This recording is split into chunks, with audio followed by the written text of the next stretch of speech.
Assalamualaikum, selamat pagi dan salam sejahtera bagi kita semua Sobat K yang ada dimanapun Anda berada. Senang sekali Sani Jamadi pagi hari ini bisa menemani Anda dalam K Radio Talk, sebuah program talk show di K Radio yang kali ini mengangkat tema Kupas Tuntas Perseroan Perseorangan. Topik ini menjadi penting karena memang banyak pelaku usaha yang mereka itu ingin usahanya itu naik kelas, menjadi lebih legal dan pastinya lebih dipercaya publik, tapi sering bingung mau dimulai dari mana. Nah, hari ini kita akan mendapatkan penjelasan langsung dari narasumber kita, perwakilan dari Kantor Wilayah Kementerian Hukum Provinsi Jawa Timur yang akan membantu kita memahami secara sederhana apa itu perseroan perseorangan, keuntungannya dan tentu saja tentang bagaimana cara mengurusnya. Untuk itu tanpa berlama-lama kita langsung sapa saja kedua narasumber kita. Selamat pagi, yang pertama ada Mas Muhammad Mashkur Fuad, izin saya panggil Mas Fuad aja ya. Beliau ini adalah penyuluh hukum ahli pertama dari Kantor Wilayah Kementerian Hukum Jawa Timur. Selamat pagi Mas. Selamat pagi. Ini jauh-jauh datang dari Surabaya ini. Betul, ya. khusus untuk terkait publikasi layanan ini. Oke, khusus untuk masyarakat Jember, untuk Sobat K, beliau hadir dari Surabaya dan beliau tidak sendiri. Di sebelah kita juga saat ini sudah bergabung ada Mas David Ubaidillah atau Mas Dede ya Mas ya. Betul. Beliau ini juga dari Kantor Wilayah Kementerian Hukum Jawa Timur, tepatnya sebagai pelaksana ya Mas ya. Selamat pagi juga. Selamat pagi. Sapa dulu dong Sobat K yang ada di rumah. Panggilnya Sobat K ya Mbak ya? Sobat K. Oh, baik. Ya. Selamat pagi Sobat K, Radio Jember, masyarakat Jember. Memang kita di sini khusus datang dari Surabaya untuk menjangkau para rekan-rekan, para teman-teman sejawat kita yang ada di Jember untuk memberikan informasi pastinya. Sekaligus kita publikasikan apa sih terkait perseroan perorangan. Nah, ini menjadi hal yang menarik sekali nih ya, khususnya Betul. bagi pelaku usaha. Kalau selama ini kita familiar dengan perseroan terbatas atau Betul. PT, kali ini kita ngomong yang lebih spesifik perseroan perseorangan. Boleh disebut PP? PTP. Oh, PTP. Jadi kalau PT itu yang sebelumnya yang terbatas, kalau ini PTP. Jadi Iya, perseroan perseorangan. Oke, dah langsung saja izin. Ini ada hal yang harus kita ketahui ya Sobat K tentang PTP ini. Nah, mengapa sih Mas pemerintah ini menghadirkan perseroan perorangan ini melalui Undang-Undang Ciptaker ya? Dan kira-kira apa sih urgensinya bagi UMKM ini? Betul. Jadi sebenarnya kami sebagai Kementerian Hukum yang diberikan amanat langsung untuk melaksanakan penyampaian informasi terkait perseroan perorangan, karena memang diamanatkan untuk melakukan legalitasnya. Jadi kami juga punya kewajiban untuk memberikan informasi. Nah, memang dasar dari kami adalah Undang-Undang Cipta Lapangan Kerja yang yaitu Undang-Undang Nomor 11 Tahun 2020 yang dulu masih zaman Presiden Bapak Insinyur Joko Widodo. Kemudian setelah itu masih dirumuskan kembali, tapi undang-undang itu masih berlaku. Gitu. Nah, sebenarnya PTP, saya bilangnya PT perorangan, itu bukan hal baru, Mbak. Apalagi di kancah internasional. Karena memang di beberapa negara itu sudah mengadopsi terkait PT perorangan ini. Karena memang kayak misalnya ada di Inggris itu disebut dengan sole trader, kemudian di Vietnam dengan private enterprise, dan beberapa negara lain itu sudah mengadopsi terkait PT perorangan ini.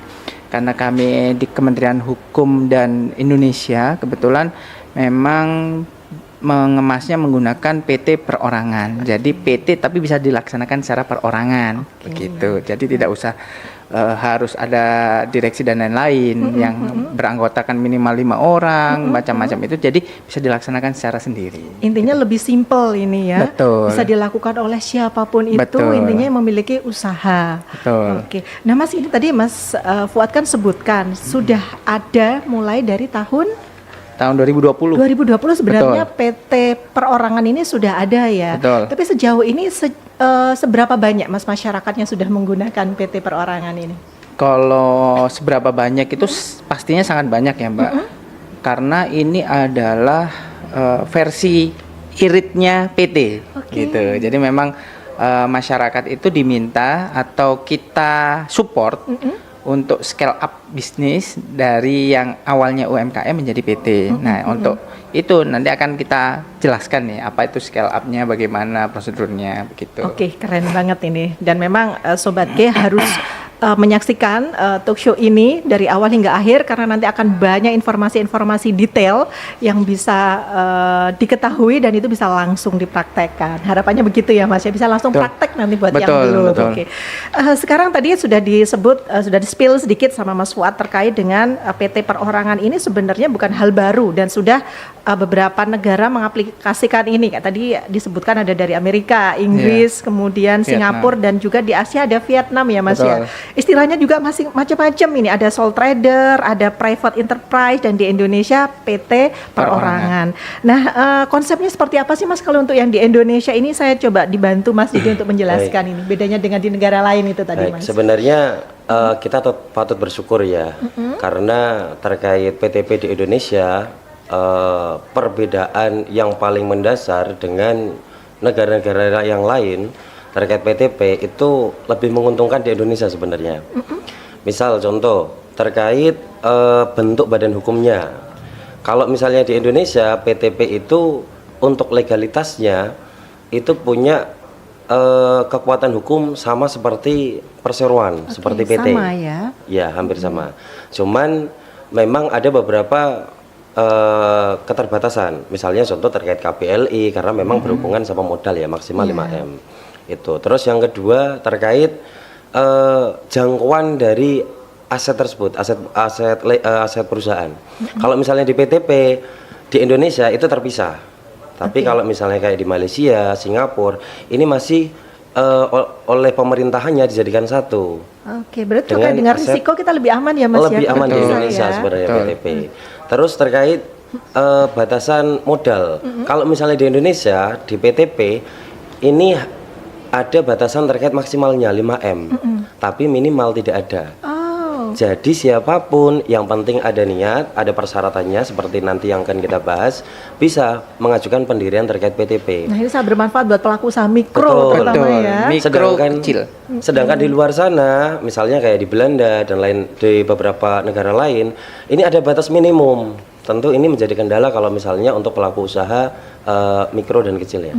Gitu. Itu Oke, perbedaannya paling signifikan. Dan itu menguntungkan ya Betul. buat Ya. pelaku usaha khususnya mikro kecil yang Betul. memang saat Betul. ini menjadi pelaku usaha terbesar di Indonesia. Betul. Oke, keren luar biasa. Selanjutnya Mas, kalau terkait masih dengan PT perorangan ini, apa sih Mas definisi perseroan perorangan dan mengapa bentuk ini diprioritaskan untuk usaha mikro dan kecil saja? Jadi memang sebenarnya tujuan dari kami ya, Kementerian Hukum dan pemerintah tentunya itu untuk meng-scale up bisnis UMKM menjadi PT perorangan. Jadi karena kalau di skala UMKM itu kan kalau memang untuk melaksanakan bidang usaha yang harus bertender, yang harus masuk ke berbagai aplikasi yang ada di pemerintahan baik itu e-katalog, Kinaprok dan lain-lain itu tidak bisa karena izin usahanya hanya UMKM. Nah, kalau PT itu akhirnya bisa ikut bertender begitu. Jadi memang tujuan kita di pemerintahan ini apalagi sekarang kan kita harus mewajibkan produk dalam negeri. Ya. Jadi kita harus ada berapa persen yang memang harus kita pakai untuk produk dalam negeri. Jadi tidak bisa kita harus serta-merta impor, kita pengadaan untuk barang itu harus dari luar negeri, itu tidak bisa, Mbak. Jadi memang kita diwajibkan untuk dari pemerintahan sendiri itu juga paling tidak 60 sampai 80% itu adalah produk dalam negeri.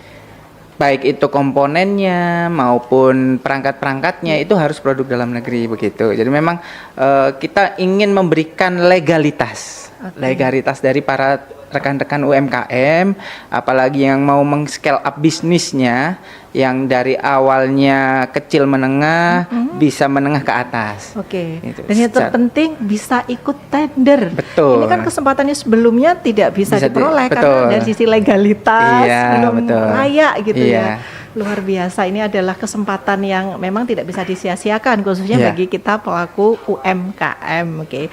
Kemudian Mas, apa saja dasar hukum utama yang menjadi landasan pendirian hingga pembubaran perseroan perorangan? Ini Mas Didik mungkin yang bisa Siap. membantu. Oke. Baik.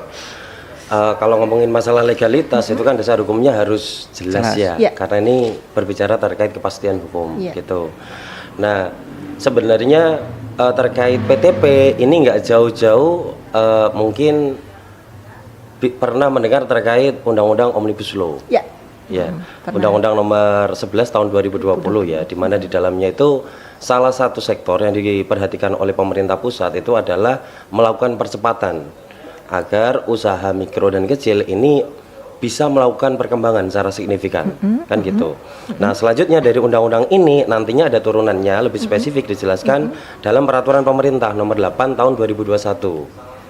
Dan oleh Kementerian Hukum yang memang di kementerian kami fokusnya salah satunya terkait badan umum atau badan hukum. Nah, PTP ini diatur secara spesifik di Permenkumham nomor 21 tahun 2021. Jadi 3 ini yang mendasar. Oke. Nah, mungkin kita juga familiar dengan Undang-Undang PT ya. Jadi sebenarnya Omnibus Law Undang-Undang nomor 11 tahun 2020 ini juga mendasarkan beberapa peraturan di dalamnya terkait PTP pada Undang-Undang PT. Sebenarnya itu undang-undang yang menjadi dasar terkait ada dasar pendirian hukumnya PTP. itu ya Mas ya. Siap. Oke, nah kemudian bisa dijelaskan tentang kriteria usaha mikro, kecil dan menengah menurut PP nomor 7 tahun 2021 ini Mas. Kriterianya apa saja ini Mas? Ya, sebenarnya kalau terkait apa namanya batasan mana sih? Kira-kira kalau misalnya kita punya usaha, ini termasuk Mikro, kecil, menengah atau ke atas gitu ya. Itu berdasarkan dari total modal usahanya. Kalau yang Seperti mikro itu. sampai berapa ini Mas? Kalau mikro sebenarnya itu sampai 1 miliar. Modal. Ya, Modalnya 1 miliar. Aset. Ini Iya. jadi 0 sampai 1 M. 0 sampai 1 M. Iya, sedangkan kecil itu 1 sampai 5 M.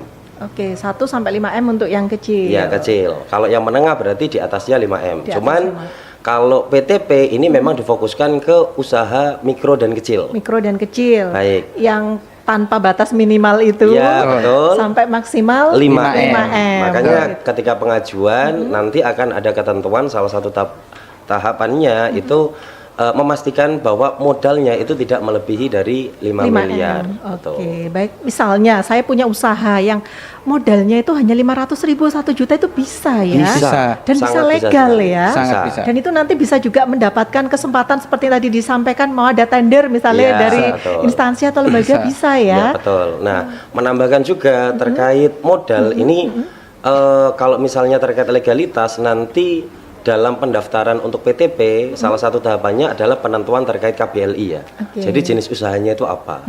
Nah, kalau penghitungan modal cara paling gampang ketika seseorang mau mendaftarkan PTP yang KBLI-nya lebih dari 1, tentunya nanti kan pendaftarannya di DPM PTSP. Nah, Ya. nanti per KBLI akan menentukan kira-kira kan tidak menutup kemungkinan satu PTP lebih dari 1 jenis usaha ya. Betul. Nah, tiap usahanya itu nanti akan dikualifikasikan semuanya. Setelah itu ditotal harusnya tidak melebihi dari 5 M. Jadi 5 M ini dihitung dari mana Include, sih? ya. Betul. Oke. Dan Dihitung ada itu batasan semua. tidak Mas untuk pendaftaran ini misalnya harus 1 jenis usaha atau 1 KBLI atau maksimal ada 10 atau 5 Iya. itu ada batasan? Sebenarnya gini, terkait batasan maksimum ya untuk modal awal PTP, kalau maksimumnya itu tidak jumlah KBLI-nya. KBLI ya, kita ngomongin KBLI. KBLI. Cuman ada beberapa KBLI itu yang tidak bisa dimasukkan dalam PTP memang. Karena sejak awal kita berangkatnya ini merupakan fitur yang diberikan kepada usaha mikro dan kecil. Misal contoh kayak pertambangan misalnya, kontraktor misalnya, yang memang secara modal ada ketentuan peraturannya itu modalnya memang pasti di atas 5 M. Dan itu tidak masuk di kriteria mikro dan Betul. kecil, sehingga Betul. sudah mungkin disarankan ke PT saja, Betul bukan PT sekali. perorangan. Betul. Oke, jadi memang tidak ada batasan KBLI, Siap, cuman betul. memang ada Beberapa KBLI beberapa yang tidak bisa KBLI yang tidak bisa, digunakan. contohnya kayak pertambangan, Betul. kontraktor, gitu ya. Betul. Memang modalnya ya kita tahu Iya, tidak mungkin pasti melebihi. di bawah 5 M. Betul. Oke Sobat K, menarik bukan? Dan masih ada banyak informasi yang akan kita sampaikan terkait dengan PT Perorangan ini. Untuk Sobat K, boleh kok kalau yang ingin bertanya dan langsung interaksi dengan kami dengan mengirimkan pertanyaan melalui WhatsApp K Radio di 0811 378 1029 atau bisa bertanya di link chat yang ada di YouTube. Kami tunggu pertanyaannya ya, kita bisa diskusi secara langsung. Dan jangan kemana-mana karena kita akan kembali setelah yang berikut ini.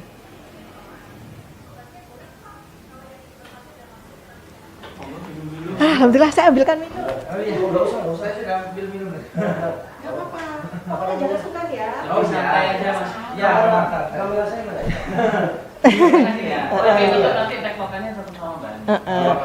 Beliau sudah ahli kok. Terakhir, kalau ada penyampaian sesuatu yang penting bisa Aduh. langsung dengan kamera. Jadi kamera ini bisa disetting mengikuti kita kemana.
Ya Sobat K, masih di K Radio Talk dan masih dengan tema Kupas Tuntas Perseroan Perseorangan, dan masih dengan dua narasumber kita yang datang langsung dari kantor wilayah Kementerian Hukum Provinsi Jawa Timur. Dan sepertinya sudah banyak Sobat K yang tertarik interaksi langsung bersama kita. Salah satunya ada dari Sobat Yuke, yang ini boleh ya saya langsung sampaikan pertanyaannya karena ini sangat menarik sekali.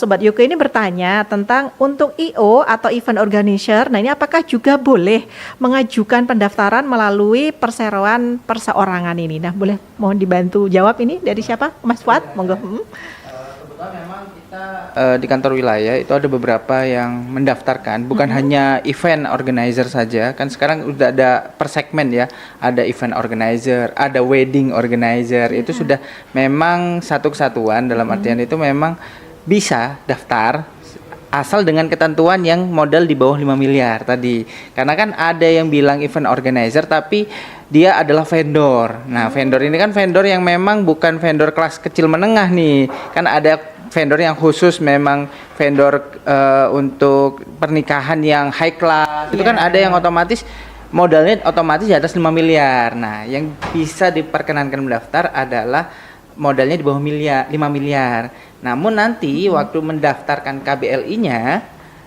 baru dipilih nih. Kan yang penting pendaftaran dulu nih. Waktu mendaftarkan terkait PT perorangan itu, mendaftar dulu baru mengurus KBLI-nya. Nomor KBLI-nya baru dipilih terkait event organizer, begitu Mbak. Oke, Mas Dede mau nambahin? Siap. Jadi sebenarnya ini yang paling penting ya. Kenapa kita selalu melakukan sosialisasi? Karena memang sebenarnya banyak usaha yang harusnya bisa didaftarkan ke PTP, tapi karena mungkin minim informasi, akhirnya tidak bisa melakukan pengurusan terkait legalitas. Padahal itu penting. IO sendiri sebenarnya ini kan bisa masuk ke semua segmen ya, termasuk di pemerintahan juga bisa Mas Fuad ya. Bisa, betul. Bisa ya. Nah, harapan kita PTP ini menjadi jembatan karena legalitas semua ada beberapa user, misalnya kami pemerintah misalnya, agar bisa hire untuk IO beberapa kegiatan kami itu ya harus salah satu syaratnya ya legalitasnya Badan ada hukum, ya. kan gitu ya. Berarti IO itu bisa berkembang dengan cara apa? Salah satunya ya legalitasnya ini diurus. Dengan cara apa? PTP. Karena kenapa? Mudah dan murah kan gitu ya. Seperti itu. Jadi gitu ya Sobat Yuke ya, sangat bisa sekali. Dan Betul. memang saran dari kami harus didaftarkan. Dengan begitu bisa mendapatkan kesempatan untuk mendapatkan proyek-proyek yang lebih banyak lagi. Betul Tidak sekali. terbatas perorangan, bahkan dari instansi atau lembaga. Cuman Betul. itu syaratnya memang untuk modal tidak boleh lebih dari 5 miliar untuk yang perseroan perorangan ini. Dan kalau lebih dari itu bisa mendaftar ke PT. Gitu ya Sobat Yuke ya. Segera diurus, nanti cara-cara seperti apa kita akan jelaskan lebih lanjut. Siap. Oh ya Mas Fuad, ini saya ingin tanya terkait dengan tadi, masih menyambung pertanyaan dari Sobat Yuke terkait dengan ternyata IO juga bisa. Nah, ini sebenarnya apa sih Mas keunggulan perseroan perorangan ini kalau dibanding dengan usaha mikro yang selama ini masih menggunakan bentuk usaha biasa atau perorangan? Ini ada beberapa keunggulan yang bisa kita sampaikan. Perbedaan dari PTP dan PP itu apa sih? PTP dan PT itu apa saja? Nah, yang pertama otomatis pemisahan harta pribadi yang sama halnya dilakukan oleh PT. Jadi harta PT dengan harta PTP itu dan harta pribadi itu berbeda. Jadi nanti ada pemisahan, nanti otomatis mendapatkan NPWP, NBWP PTP ketika mendaftar. Itu langsung tersistem ketika sudah mendaftar, otomatis nanti akan mendapatkan NPWP. Oke, terbit NPWP PTP-nya. Betul. Jadi otomatis sudah nanti akan terpisah di situ. Nanti laporan keuangannya juga terpisah dan lain-lain. Kemudian pendiriannya sangat mudah, Mbak. Jadi kan memang kalau PTP ini kita tujukan pada UMKM ya. Jadi tidak perlu akta notaris, tidak perlu ribet-ribet lah. Bisa dikerjakan sendiri melalui online, melalui ahu.go.id, nanti dilaksanakan secara pribadi. Nanti kan karena akan mendapatkan dashboard seperti halaman sendiri yang ada di online itu, di situ akan bisa melaksanakan apapun, baik itu perubahan, pendirian, apapun itu.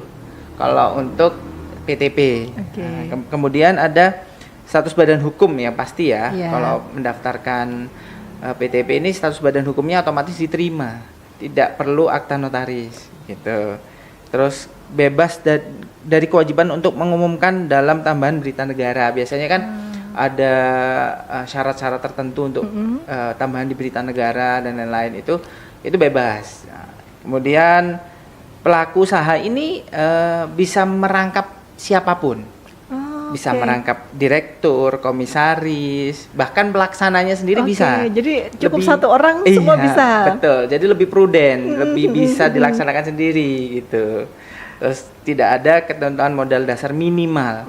Jadi memang maksimalnya hanya 5 miliar itu. Oke, banyak banget ya Mas ya keunggulannya ya. Betul. Termasuk lebih prudent itu tadi, di mana kita kalau misalnya masih dalam skala kecil bisa jadi kan kita biasanya mengelola usaha kita sendiri ya, kita ownernya, ya kita pemodalnya, Betul. ya kita pelaksananya gitu. Dan dengan PP inilah jawabannya. Oke, nah melanjutkan dari itu tadi kan sempat di-spill tentang pemisahan harta pribadi dengan harta perusahaan. Nah, Mas Dede ini, kenapa dalam perseroan perorangan ini harus ada pemisahan? Manfaatnya apa sih Mas bagi pelaku usaha khususnya? Sebenarnya ada beberapa manfaat yang pasti dirasakan ya ketika suatu usaha itu aset dipisahkan antara aset perseroan dengan aset pribadi. Nah, diantaranya mungkin yang pertama untuk manajemen. Ini sering kita sampaikan. Teman-teman pelaku usaha mikro dan kecil ini ketika memiliki usaha dengan aset jadikan satu, ini ada kalanya sulit membedakan antara kebutuhan usaha dengan kebutuhan pribadi. Betul. Jadi perasaan jualan rame misalnya seperti itu, tapi kok uangnya nggak kumpul-kumpul. Ternyata kepake Terusnya gitu ya. Ada kebutuhan ini keluar, tiba-tiba keluar. Nah, fungsi salah satunya itu untuk memisah biar kita bisa memanajemen mana uang usaha, mana uang pribadi, sehingga secara ketentuan untuk pengaturan keuangannya, manajemen keuangannya ini juga berjalan, meskipun masih dalam konsep kecil seperti itu yang pertama. Terus yang kedua, ini yang tidak kita inginkan, tapi kita antisipasi kan gitu ya. Ketika suatu usaha, misalnya tanpa legalitas, itu kan otomatis aset perusahaan dengan aset pribadi jadi satu. Nah, ketika ada permasalahan hukum, kita nggak minta ya. Tapi ketika ada permasalahan hukum, terus habis itu ada tagihan yang harus dibayarkan, misalnya ada pemailitan atau yang lainnya. Karena aset ini jadi satu, maka tidak menutup kemungkinan untuk menutupi kekurangan tersebut atau menjalankan kewajiban pembayaran. Ini aset pribadi pun akan ikut diambil. Kalau tidak dipisah. Kalau tidak bisa dipisah. Tapi kalau misalnya PTP sudah punya legalitas dan asetnya terpisah, otomatis itu hanya terbatas pada aset yang dimiliki oleh perseroan, tidak menjangkau aset pribadi. Nah, sebenarnya ini sangat menjadi apa ya, bisa membuat kita lebih safe ya.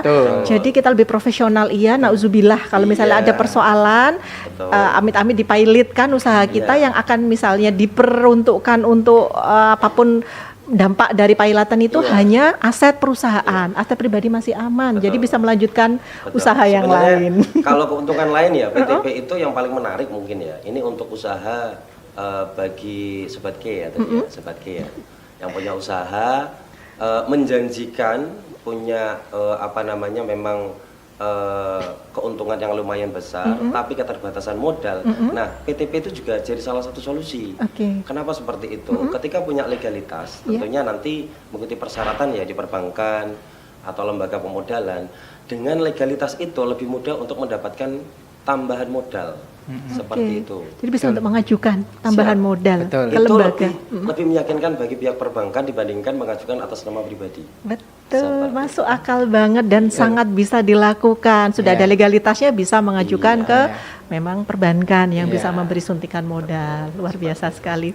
Keren banget kalau misalnya saya punya usaha, saya pasti langsung ini mendaftar ke perseroan perseorangan ini. Tapi ada yang sedikit saya tanyakan ini. Tadi kan Mas Fuad sempat menyampaikan bahwa tidak perlu akte notaris. Nah, ini kalau tidak perlu akte notaris ini seberapa besar Mas untuk jaminan keamanannya dan untuk pengawasannya sendiri seperti apa nanti? Ya, jadi memang ketika kita melakukan pendaftaran PTP, kita itu sudah mendapatkan semua persyaratan yang dianggap berbadan hukum, Mbak. Jadi macam-macam ya terkait legalitasnya itu kan ada SK-nya, ada surat apa Mas namanya?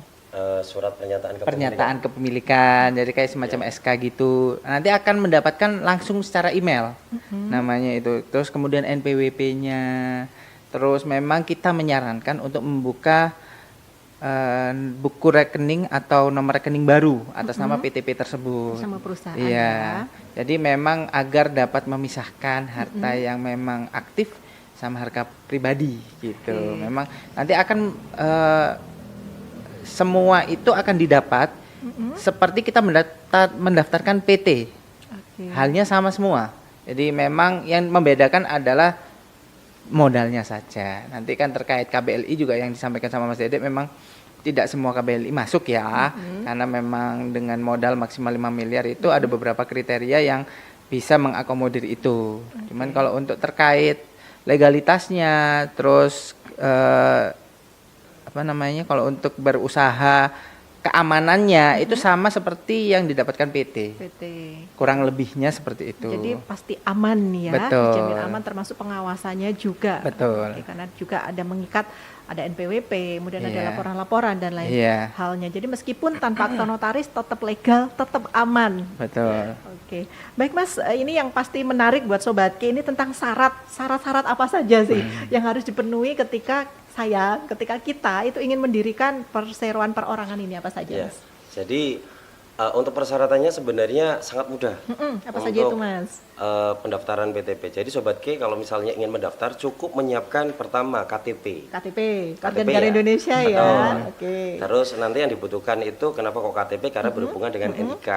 Ya. Terus habis itu NPWP pribadi Oke, sama email. email. Terus yang terakhir sebelum pendaftaran pastikan nama dan KBLI yang akan digunakan. Jadi sebelum mendaftar itu kan online masing-masing. Kalau bisa KBLI itu sudah ditentukan dari awal. Oke, jadi sebelum buka laman Ya. itu sudah minimal cari tahu dulu nih ya Siap. KBLI-nya aku mau pakai yang mana. Siap, gitu. betul. KBLI disiapkan, emailnya juga aktif, terus habis itu ada NPWP pribadi dan KTP. Selanjutnya tinggal mendaftar di ahu.go.id. Oke. Nanti di situ akan muncul semua layanan AHU. Nah, pilih saja perseroan perorangan. Kalau misalnya kok bingung, bisa lihat podcast ini atau masuk ke buku panduan di ahu.go.id Di juga. laman AHU itu ada buku Ya, panduannya. Betul. Itu jelas banget terkait Oke. mulai registrasi untuk pembuatan akun ya, karena memang awal kita harus membuat akun. Setelah itu baru login. Nah, login ini nanti akan banyak fitur, mulai pendirian, perbaikan, perubahan sampai pembubaran ya. Oke, jadi Dan semua ada sebagainya. lengkap ya di laman itu. Ada dan bisa dilakukan secara mandiri dari manapun secara online. Tidak perlu harus datang ke kantor. Tidak Tidak harus. perlu. Bisa dimanapun. Bisa Selama dimanapun. ada kuota. Iya, Selama ada betul. kuota. Oke, jadi menarik banget tadi Ya. WNI, kemudian tadi yang disebutkan KTP. tadi. Kemudian ada lagi mungkin Mas? Tipsnya itu saja. Oke. Nah, nanti setelah melakukan legalitas, keluar SK ya, SK surat pernyataan dan NPWP, nanti usahakan aktivasi KBLI juga. Kadang-kadang ini Terlewat. pendirian PTP setelah itu dianggap selesai. Padahal harusnya untuk aktivasi KBLI berarti nanti ke DPM PTSP. Oke, nah ini yang menjadi catatan atau tips ya. Ya. Setelah mendaftar online, pastikan dulu untuk aktivasi KBLI dengan Ya. mendatangi PTSP di wilayah-wilayah Nah, betul. tertentu. Kalau Misalnya di Kabupaten Jember kita di punya Gajah Mada kok ya. PTSP. Jalan Gajah Mada ya, Iya, betul. di situ yang kita bisa dibantu nanti Iya. untuk Iya, aktivasi KBLI. Betul. agar NIB-nya nomor induk berusahanya keluar, Mbak. Ada. Jadi memang itu salah satu syarat untuk kita bertender atau kita melaksanakan pengadaan ya, karena ada harus yang penting kan NIB-nya. Nomor Iya. induk berusaha. Iya, betul.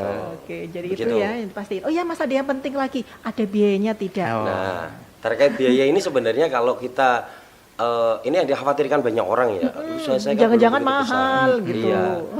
Nah, sebenarnya murah banget untuk pendirian, perubahan, perbaikan.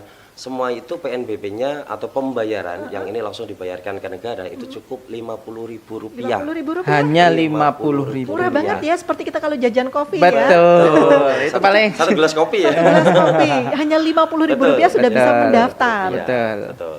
Sangat murah sekali. Sangat murah sekali. Jadi nggak ada alasan ya Iya, kalau untuk betul. kita kepingin punya legalitas, usaha kita bisa naik kelas tapi tidak punya legalitas sangat eman. Dengan Iya. mendaftar ini Iya. hanya cukup dengan Rp50.000 dan syaratnya tadi sangat murah, sangat Iya, mudah sangat mudah. banget. Betul. Tidak membuat kita tidak kesulitan seperti Iya. untuk memiliki legalitas. Kemudian, oh ya Mas tadi sekaligus dong dilanjut terkait dengan tadi kan sudah dijelaskan tentang bagaimana syarat-syaratnya. Siap. Kemudian untuk proses pendirian PP melalui laman ahu.co.id, Iya. itu langkah-langkah praktisnya seperti apa?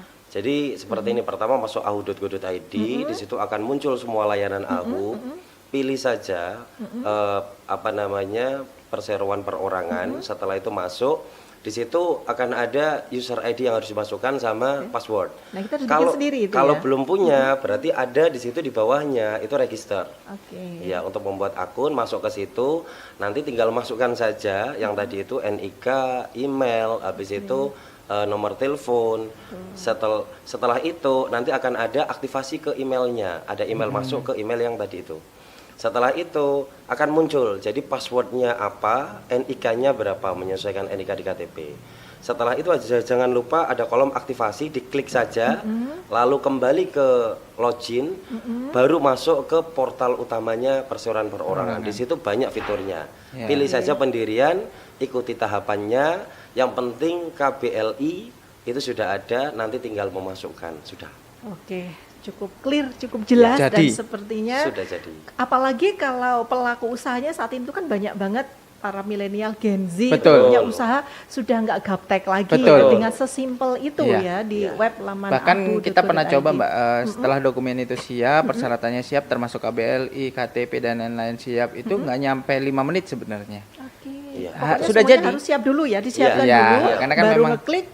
Karena kan kita harus upload KTP, kita harus nanti memasukkan KBLI-nya. Nah itu nggak nyampe 5 menit udah selesai gitu Mbak. Dan kami menyarankan selalu usahakan mendaftar secara mandiri, sendiri. Jangan sampai dengan orang lain.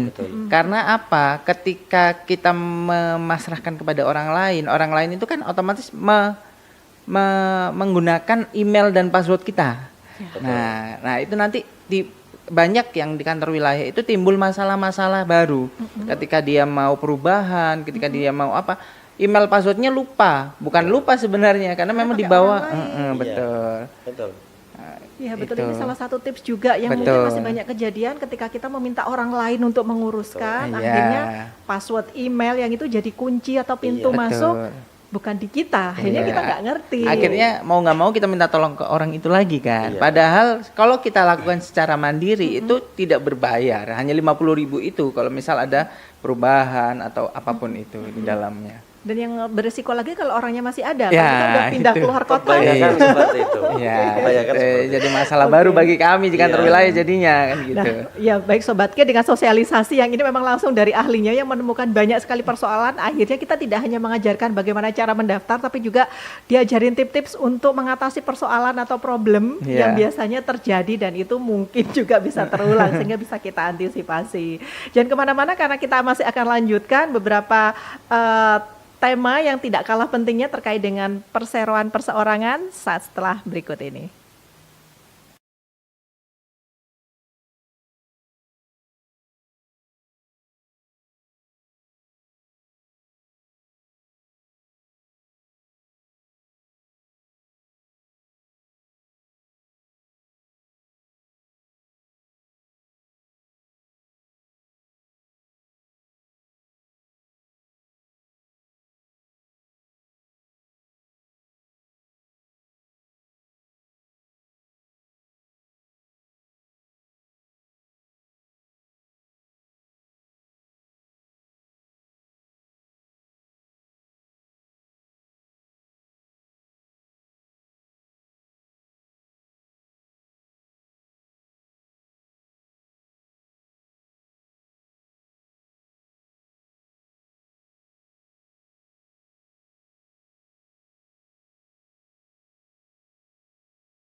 Ya Sobat K, masih di K Radio Talk dengan tema perseroan perseorangan bersama narasumber dari perwakilan Kementerian Hukum Provinsi Jawa Timur. Nah Mas menyambung, Mas Dede ini ya, menyambung dari segmen sebelumnya tadi kan kita sudah membahas terkait dengan layanan yang bisa kita dapatkan melalui laman ahu.go.id.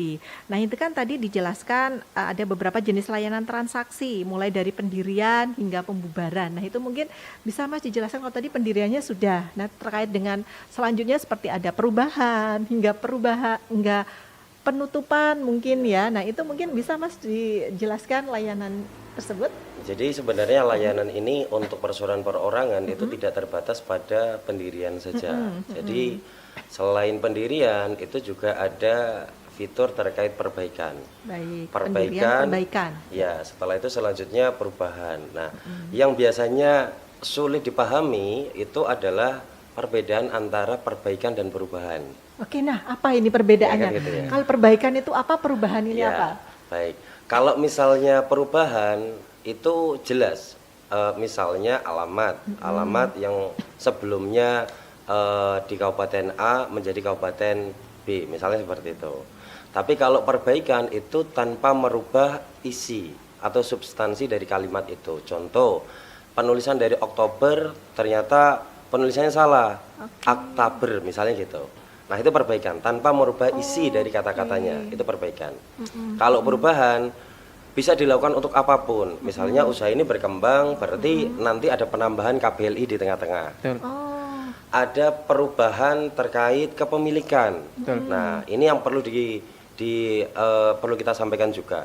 Apakah PTP itu bisa dimiliki lebih dari satu orang? Kan gitu ya. Karena di awal tadi satu orang pun bisa. Satu orang Nah, pun apakah bisa. lebih dari satu boleh? Nah, Lebih sekarang dari satu gitu. boleh.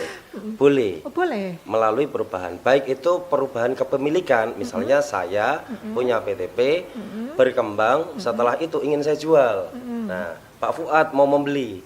Nah, itu bisa melalui fitur perubahan kepemilikan. Betul. Begitu. Atau misalnya Pak Fuad ternyata, oh saya tidak mau membeli, saya hanya menyuntik modal. Berarti di situ ada tahapan terkait beneficial owner, terkait pemilik manfaat. Nah, salah satunya yaitu siapa saja pemilik modal dalam PTP itu, sehingga memungkinkan satu PTP itu ada nama saya, ada nama Pak Fuad. Oke. Di PTP mengakomodir itu. Ada batasan sampai berapa nama Mas yang boleh masuk? Sebenarnya tidak ada batasan, tapi ini nantinya akan berkaitan dengan beneficial owner, pemilik manfaat dalam perseroan tersebut. Terus habis itu, tapi menyesuaikan struktur ya, karena perseroan itu juga ada direktur, kan gitu ya, Betul. dan lain sebagainya. Terus selain perubahan itu juga ada menu terkait pembubaran. Jadi kalau misalnya ini berhubungan tentang kewajiban, misal lapor pajak dan lain sebagainya. Ketika usaha seseorang itu sudah berkembang, ini kan ada kemungkinan saya ingin upgrade ke Scale up. PT misalnya ya. Ya. Terus PTP saya gimana? Berarti harus dilakukan pembubaran. Pembubaran dulu. Habis itu dikembangkan untuk pembentukan terkait PT. Gitu. PNBP dari keempatnya ini yang saya sebutkan, pendirian, perbaikan, perubahan, pembubaran, ini semuanya 50.000. 50.000 biayanya. Selain keempat ini apakah ada lagi? Ada terkait pemblokiran dan buka blokir. Pemblokiran dan buka blokir. Ya. Ini biasanya berlaku untuk kondisi yang seperti apa, Mas? Jadi gini, pemblokiran itu biasanya berkaitan dengan masalah hukum. Misal tadi kan saya sama Pak Fuad, kita tidak berharap ini ya. Ternyata kita ada permasalahan nih antara saya dengan Pak Fuad. Maka dari Badan Umum, Direktorat Badan Umum bisa melakukan pembekuan selama ada sengketa itu. Nah, salah satu dari kita bisa melakukan permohonan pemblokiran. Setelah pemblokiran ternyata setelah mediasi dan lain sebagainya baik kembali nih kan misalnya. Oke, berarti dilakukan buka blokir untuk tetap melakukan aktivitas terkait perseroan. Nah, begitu. Nah, itu kalau untuk PNBP-nya untuk biayanya tadi? Kalau PNBP pemblokiran Berbeda ya, mungkin lebih mahal ya, Oke. karena memang berkaitan dengan birokrasi dan lain sebagainya.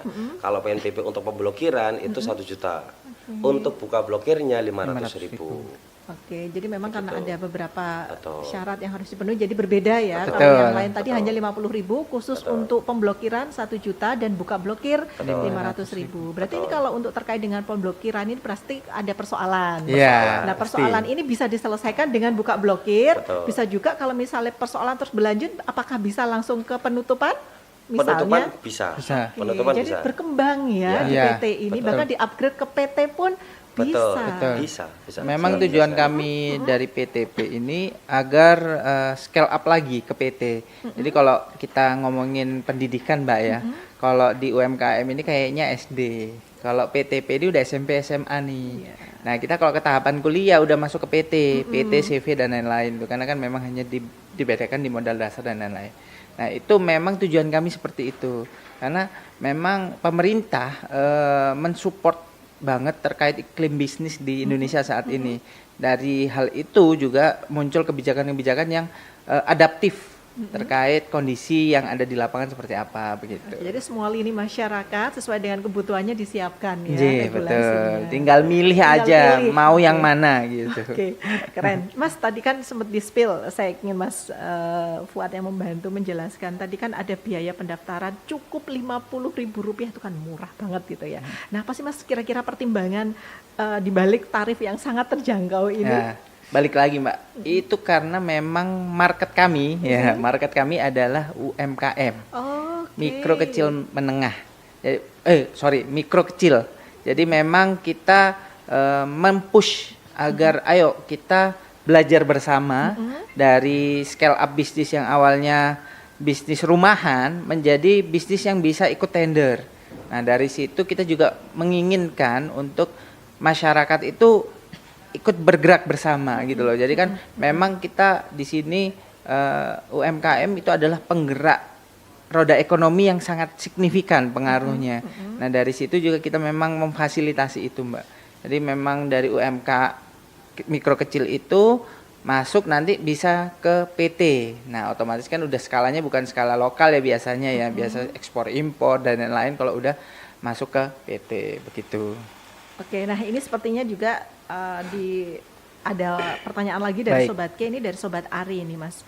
Ini yang dia bertanya, kalau misalnya saya punya usaha ini di beberapa kota. Nah ini alamat yang saya pakai apakah cukup di satu kota atau yang lain itu juga didaftarkan seperti itu? Monggo bisa dibantu dijawab ini. Baik. Jadi sepertinya dia UMKM tapi Iya, punya sudah beberapa, beberapa cabang ya. Iya, punya cabang Iya. ini. Jadi terkait alamat itu sama. Kalau kita mengacu pada peraturan baik Undang-Undang Perseroan maupun Undang-Undang Ciptaker ya. Terkait alamat perseroan itu harus ditentukan satu. Satu. Satu. Oke. Jadi silahkan tadi siapa namanya? Dari Mbak Ari. Mbak Ari ya. Silakan Mbak Ari menentukan kira-kira kota yang akan dijadikan kantor utama, misalnya seperti itu ya. Home Itu di base-nya. mana? Home base-nya. Home base-nya. Ya, itu nanti yang dijadikan sebagai alamat yang didaftarkan dalam pendirian PTP. Secara administrasi. Secara administrasi. Begitu. Kalau untuk mungkin yang lain jadi kantor cabang atau untuk markesnya Skala itu bisa usahanya dimanapun. bisa berkembang Oke, gitu. jadi seperti itu ya. Jadi meskipun usaha kita di mana-mana boleh mendaftar dan cukup satu saja yang didaftarkan. Betul. Tidak perlu harus menambahkan Masing-masing banyak. atau bikin pendirian masing-masing. Tidak perlu menambahkan Satu saja. cukup satu, tidak harus mendirikan masing-masing Iya, daerah betul. dengan usaha yang sama itu dengan Betul. PT yang lain. Oke, cukup simpel sekali Iya. ya, tidak Iya. ribet gitu ya. Betul. Oke Mas, kemudian bagaimana sih sebenarnya dukungan kantor wilayah Kemenkum Jatim khususnya dan juga pemerintah daerah dalam mendorong UMKM ini agar beralih mendaftarkan dari perseroan yang biasa ya, maksudnya dari usaha biasa ke perseroan perseorangan ini. Ya, jadi sebenarnya kita sudah informasikan atau kita galakkan terkait ini itu dari tahun 2021 Mbak ya. Cuman memang pada saat itu kita terkendala COVID yang memang kita tahu kondisi seperti itu. Cuman kita waktu COVID juga tetap melakukan penyebarluasan informasi. Memang kan di COVID itu banyak malah tumbuh UMKM baru, betul. UMKM Membuka peluang yang usaha memang baru. potensial. Nah dari situ kita ngelihat peluang dari pemerintah ini. Ayo kita kasih legalitas yang jelas. Nah dari situ juga kita dorong, apalagi dari kami sebagai kantor wilayah dulu kan masih dengan nama Kementerian Hukum dan HAM, sehingga Permenkumnya masih menggunakan Permenkumham. Namun untuk saat ini kita sudah mulai menggalakkan terkait PTP ini bahkan masuk ke sektor-sektor yang berkolaborasi dengan pihak pemerintah daerah. Meskipun itu tugas kami dari kantor wilayah, cuman kan biasanya daerah-daerah ini mempunyai UMKM binaan, Mbak. Iya. Nah, kita di sini menginformasikan, kita mendampingi, kita bisa melakukan layanan konsultasi itu langsung dengan kami. Dari situ juga kami juga otomatis roadshow ke berbagai kota ya, karena kan memang kota ini di seluruh Jawa Timur kan ada lumayan banyak Mbak. Jadi otomatis kita roadshow dari kota satu ke kota yang lain untuk menjangkau, menginformasikan, bahkan kalau ada event, ada pameran, kita pasti buka booth Mbak biasanya. Kita buka booth untuk konsultasi dan cukup alhamdulillah memang antusiasme masyarakat ini sangat luar biasa, karena kan memang kami di kantor wilayah itu selain layanan AHU juga ada layanan kekayaan intelektual. Nah, itu kita bisa berkolaborasi terkait merek, paten dan lain-lain. Cuman kita di sini meng-highlight terkait legalitas PT perorangannya. Oke. Gitu. Jadi memang sejauh ini cukup sangat mendorong Betul. dan menginginkan agar masyarakat yang punya usaha, khususnya usaha mikro dan kecil ini punya legalitas gitu. Mas Dede tambahkan dong, ada tidak target mungkin untuk misalnya kalau tahun lalu capainya sudah sekian, untuk di tahun 2025 ini harus berapa gitu. Baik, kalau misalnya target ya, sebenarnya ini sambil saya buka terkait monitoring pendaftaran ya, yang sudah mendaftarkan ke kami ya. Semoga ini jadi stimulus juga buat teman-teman ya, UMKM Sobat K. Khususnya yang ada di Jember, UMKM Ya, yang di Jember betul, ini. yang di Jember. Jadi sebenarnya kita bisa melihat antusiasme terkait pendirian perseroan perorangan. Kalau misalnya dari di Januari 2025 sampai November 2025, total pendirian ini data secara nasional ya, itu 7.258. 7.258 yang sudah Betul. mendaftarkan Betul. diri. Nah, kalau target dari kami sendiri sebenarnya sebanyak mungkin. Kenapa? Karena memang mumpung ini dari pemerintah ada peraturan yang mengakomodir untuk UMK melakukan peningkatan secara kualitas yang tentunya ini juga menguntungkan dari UMK itu sendiri. Seperti itu. Oke, dan sudah saatnya sih sekaligus kita di segmen ini ya, di acara ini mengajak para pelaku UMKM khususnya di Kabupaten Jember untuk menggunakan momentum ini segera mendaftarkan diri melalui perseroan perseorangan agar selain usaha kita legal juga bisa naik kelas, karena banyak sekali manfaat yang bisa didapat, mendapatkan tender kemudian dan memperbesar usaha yang dimilikinya dengan mendaftarkan ke perseroan perseorangan ini. Baik. Oke Mas, terakhir ini Mas, apa sih harapan bagi pelaku usaha di Jawa Timur, khususnya di Kabupaten Jember ini, agar dapat memanfaatkan perseroan perseorangan untuk meningkatkan daya saing di pasar nasional maupun global, Mas Wadul? Ya, kalau kami sih dari kantor wilayah otomatis di layanan kantor wilayah itu kan banyak Mbak. Jadi masyarakat itu apalagi sekarang sudah melek intelektual ya, melek hukum, melek intelektual itu sudah bisa mengakses apapun informasi dengan sangat mudah. Dan kami mengharapkan ke rekan-rekan yang Sobat K bisa melihat dan mendengar langsung apapun yang diinginkan.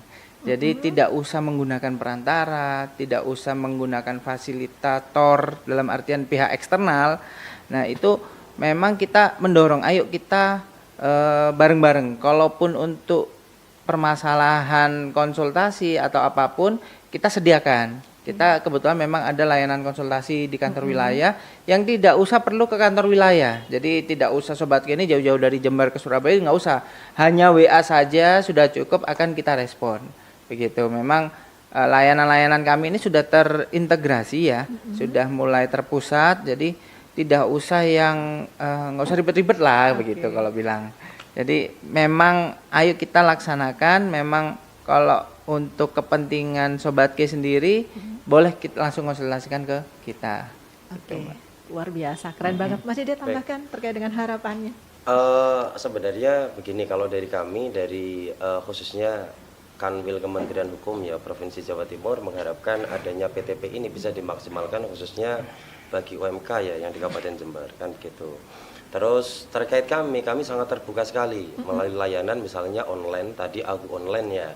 Itu bisa diakses, di dalamnya bisa melakukan pendaftaran. Kalau bingung butuh informasi tambahan tahapannya bisa melalui menu panduan yang ada di AHU online. Itu pertama. Terus yang kedua, kan ini cuma melihat membaca. Kalau misalnya butuh interaksi gimana? Bisa menghubungi CS kami Tetap di ada nomor nomornya bisa dicatat Sobat K? Catat mungkin 0811 335 082. Saya ulangi. Oke. 0811 335 052. Selain itu juga bisa interaksi di sosial media kami. Oke. Ya, jadi kami juga ada channel YouTube, IG, nanti silahkan berkunjung. Atau kalau misalnya ke Surabaya, mampir saja ke Jalan Kayun nomor 5052. Kami sangat terbuka. Oke, jadi Begitu. bisa dilakukan secara mandiri by online dimanapun Anda berada untuk mendaftar. Ya. Selain itu kalau misalnya ada kendala atau ingin silaturahmi bisa melalui WhatsApp bisa, Betul. kemudian medsos juga ada. Datang ke kantor juga sudah Silakan. ditunggu. Betul. Oke. Nah, ini sebenarnya memang fasilitas yang Ya. disiapkan khususnya oleh pemerintah khusus bagi para pelaku usaha mikro, kecil dan menengah untuk naik kelas. Betul. Dan juga bisa membuat tidak hanya skalanya nasional, usahanya bisa dikembangkan, tapi juga bisa global bahkan mungkin internasional. Betul. Betul Itu sekali. harapan Betul, kita memang semua. harapan Betul. kita. Oke, itu saja dari kami, Sobat K. Dan mungkin terakhir ada harapan atau ingin Iya. menyampaikan? Yang pasti kita mengharap semua lini, semua leading sektor baik itu pemerintahan, terus lembaga-lembaga yang memang mensupport perekonomian kita menjadi lebih baik lagi, kita berkolaborasi bareng. Kami dari Kanwil Kementerian Hukum Jawa Timur open minded, dengan tangan terbuka. Kita juga tidak bisa bekerja sendiri. Betul. Kita juga tidak bisa melaksanakan apapun itu sendiri. Kita menerima kerjasama dalam artian itu, ayo kita bekerja sama, kita melangkah bersama, kita menghidupkan dan memperkuat ekonomi kita, apalagi dengan amanat dari Pak Presiden yang sekarang, Presiden Pak Prabowo itu nawacitanya juga dijaga, dan memang kita harus bergerak bersama, tidak bisa ego sektoral itu mendominasi. Jadi Oke. memang harus bersama gitu. Semuanya semangat kolaborasi. Iya, Maksud dengan betul. Ki Radio ini adalah bentuk dari kolaborasi. Iya, salah satunya. Kalau dari kami sebenarnya juga mengharapkan ini UMK di Kabupaten Jember kan lumayan banyak ya. Ya, betul. Misalnya kayak kopinya, terus habis itu ada beberapa jenis usaha yang memang sedang berkembang ya. Betul banget. Apalagi memang Jember ini salah satu didominasi oleh teman-teman muda ya, Ya, pengusaha muda kan gitu. generasi yang memang bonus demografinya kita Betul. berada di puncak ini Nah, sekarang. harapan kami di momen-momen itu kami juga kita sama-sama bisa jalan bareng untuk meningkatkan terkait usaha UMK lah, UMK teman-teman yang ada di Jember sini. Jadi kita maju bareng-bareng untuk peningkatan kualitas dan perkembangan UMK di Kabupaten Jember. Amin. Kalau gitu kita tunggu ya Mas ya kolaborasinya Siap, dengan generasi siap. muda di Jember, Iya. nanti dengan Kementerian Hukum Provinsi Siap. Jawa Timur, Siap. dan Siap. pasti banyak hal nanti yang bisa dikembangkan terkait Betul. dengan potensi di Kabupaten Betul. Jember. Ya itu dia Sobat K, akhir dari perbincangan yang sangat menarik ini dengan tema perseroan perseorangan, dan terima kasih yang sebesar-besarnya kepada kedua narasumber kita yang luar biasa, ada Mas Fuad dan juga Betul. Mas Dede dari kantor wilayah Kementerian Hukum Provinsi Jawa Timur yang sudah memberikan penjelasan yang begitu jelas dan juga membuka wawasan kita semua, dan semoga informasi hari ini dapat membantu para pelaku usaha untuk lebih percaya diri dalam mengurus legalitas usahanya melalui perseroan perseorangan. Saya Ani Jamadi pamit undur diri. Perseroan perorangan, langkah kecil untuk legalitas, lompatan besar untuk usaha Anda. Terima kasih atas perhatiannya dan sampai jumpa di kesempatan berikutnya.